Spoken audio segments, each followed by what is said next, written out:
Hello बच्चों, let's read this question. The question is statement based question, जिसके अंदर हमें स्टेटमेंट को रीड करना है और नीचे दिए गए ऑप्शन में से करेक्ट ऑप्शन को चूज करना है। Statement 1, China is the world's largest communist country. China जो है दुनिया की सबसे बड़ी कम्युनिस्ट कंट्री है। Statement 2, all the human rights have been guaranteed in China to its citizen. China के अंदर चाइनीज सिटीजन को सारे ह्यूमन राइट्स दिए गए हैं। आइए अपने ऑप्शंस देखते हैं। Option A, both statement 1 and statement 2 are correct. B, both statement 1 and statement 2 are incorrect. C, statement 1 is correct and statement 2 is incorrect. D, statement 1 is incorrect and statement 2 is correct. आइए अपना answer देखते हैं।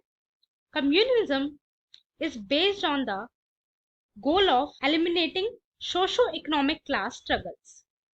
Communism का मतलब होता है कि society के अंदर से सोशो इकोनॉमिक क्लासेस जो होती हैं, यानी अमीर गरीब ऊंचा नीचा, इसको एलिमिनेट करना, इसको खत्म करना by creating a classless society, और क्लासलेस सोसाइटी बनाना in which everyone shares the benefits of labour and the state control all property and wealth. जिसके अंदर सोसाइटी के अंदर जो सारे बेनिफिट्स हैं वो सब लोग शेयर करेंगे, सारे सिटीजन शेयर करेंगे, और जो प्रॉपर्टी और वेल्थ होगी वो स्टेट के हाथ में होगी, यानी गवर्नमेंट के हाथ में होगी, ना कि प्राइवेट प्रॉपर्टी का वहां कॉन्सेप्ट होगा। राइट, वो कम्युनिज्म कहलाता है। तो चाइना ने जो है इस रूल को फॉलो कर रखा है अपनी कंट्री के अंदर। कम्युनिज्म वहां पे फॉलो होता है, और चाइना जो है वर्ल्ड की सबसे बड़ी कम्युनिस्ट कंट्री भी है। तो हमारा जो स्टेटमेंट 1 है वो एकदम करेक्ट स्टेटमेंट है। राइट, जो हमारा स्टेटमेंट 2 है वो भी एकदम करेक्ट स्टेटमेंट है। चाइना के अंदर ह्यूमन राइट्स जो हैं ग्रांट किए गए हैं सारे सिटीजन्स को। So our answer is option A, both statement 1 and statement 2 are correct.